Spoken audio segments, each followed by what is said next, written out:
top of the afternoon. Well, it's actually evening, but top of the afternoon sounds better. Been going through some family stuff, so just trying to stay occupied, and I figured now's a good time to tackle the EF while the CRV is up and running. I'm just going to leave it like that for now, and we'll get back to it at another day. But for right now, I want to get to this EF and get it fixed. The other day, me and my daughter, we ate up a Hellcat, and in that doing so, we were on like a little turn, and we did turn right, so all the oil sloshed to the passenger side. No, sorry, we were turning left. Yeah, so all the oil sloshed to the passenger side, and I think we shattered the oil pump. I'm not sure. The only reason I say that is because I'm getting some very inconsistent oil pressure.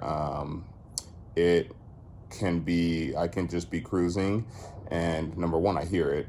Number two, you could see it go, just say 50 to like 75 real quick, 80, and then on idle, I never seen it under 30, and I noticed that now it's like under 20. My safety set up for anything under 15 at 900 RPMs, which the idle's about 1,000. So it's really hard to get it under there to see that safety come on, but it is under 20 at idle. So we're gonna drop the pan, pull the ATI pulley, do all that, and take the oil pump apart. Let's show you guys what I got to replace it. So I think this is part, there's the part number there. Everyone says that the oil pumps are the same, which they are not. Let's clear that up real quick because some people just don't know any better.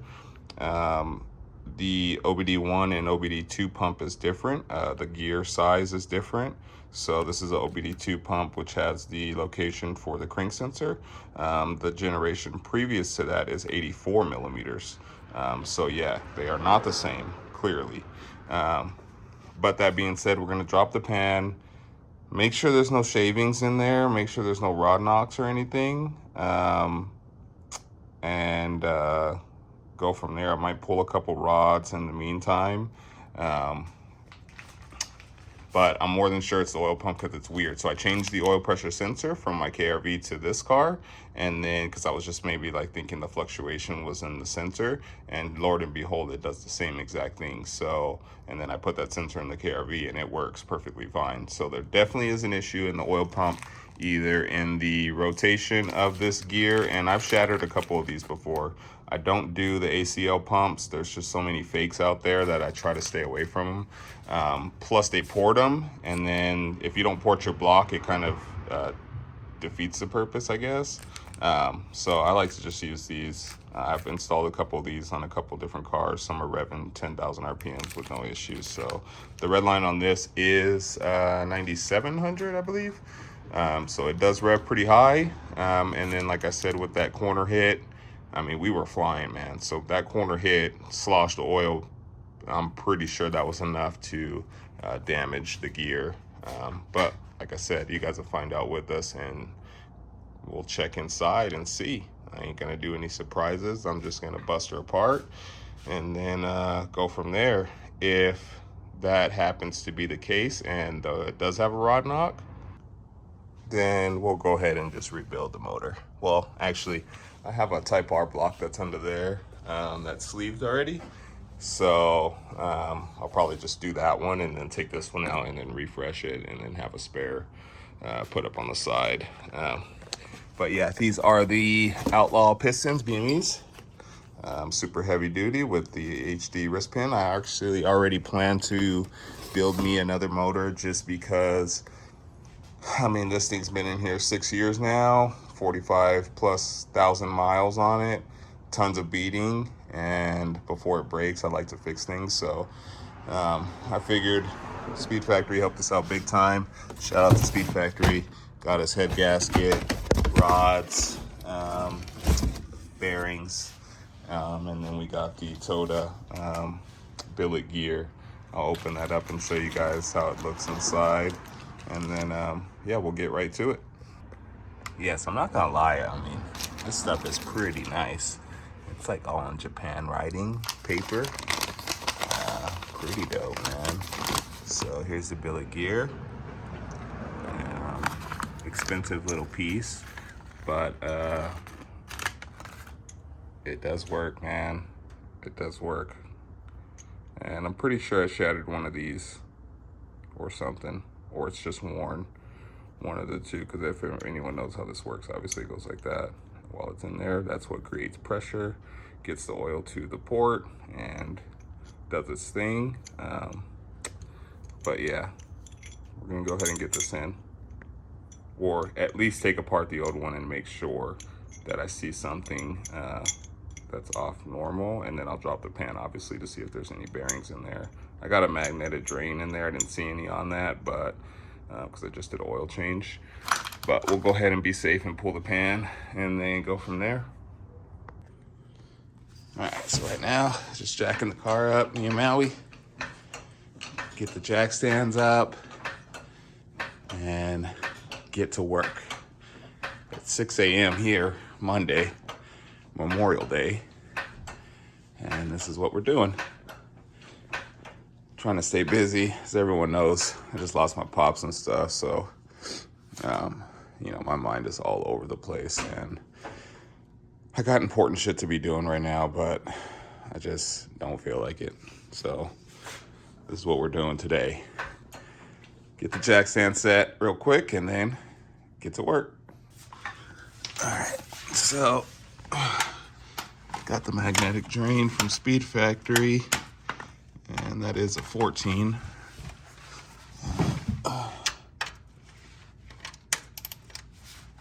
So let's go ahead and get this drained.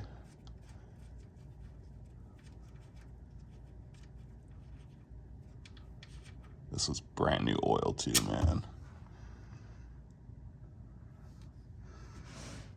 I'm really hoping that it's just an oil pump issue, because this is looking pretty promising. I don't see any bearings in there yet, but then again, I'll look when I pull this out of here. Okay. I mean, I don't see any bearings in there yet. Oh, there's one for sure. So, looks like we're pulling the motor out, boys. It's definitely got an issue. Motherfucker, man. I killed it. I mean, it's part of the game, but it definitely killed it. Not what I planned on doing.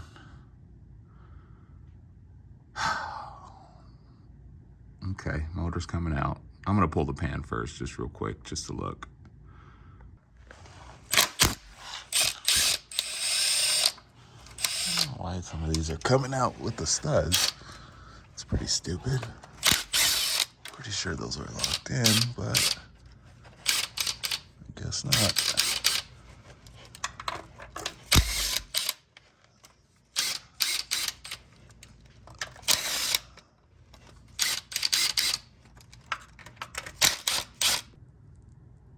Okay, got the oil pan down.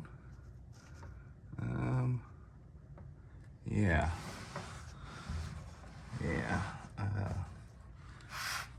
Shit, oil's dripping everywhere. If we look in here, there's metal. Oh yeah, big time. So, motor's definitely done. She's coming out for sure.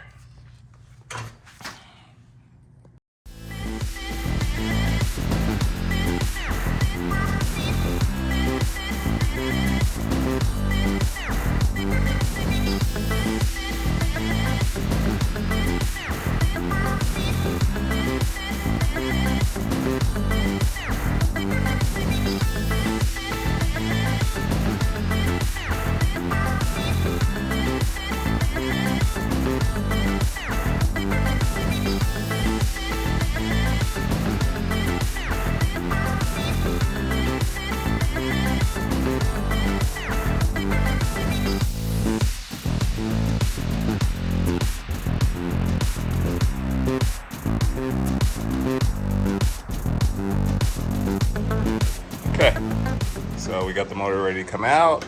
Just gonna remove the harness and drop her right on down to the ground, and then call it a day, man.